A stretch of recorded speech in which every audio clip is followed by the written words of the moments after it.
Lots of people were waiting at the station just before the bridge. They wanted to see what would happen.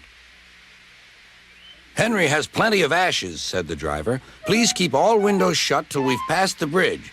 Henry's as excited as we are, aren't you, old fellow?" Henry felt more stuffed up than excited.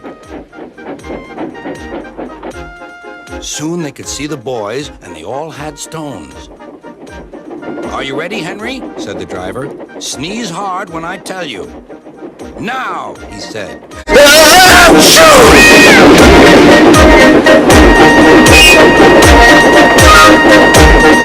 "Well done, Henry," laughed his driver.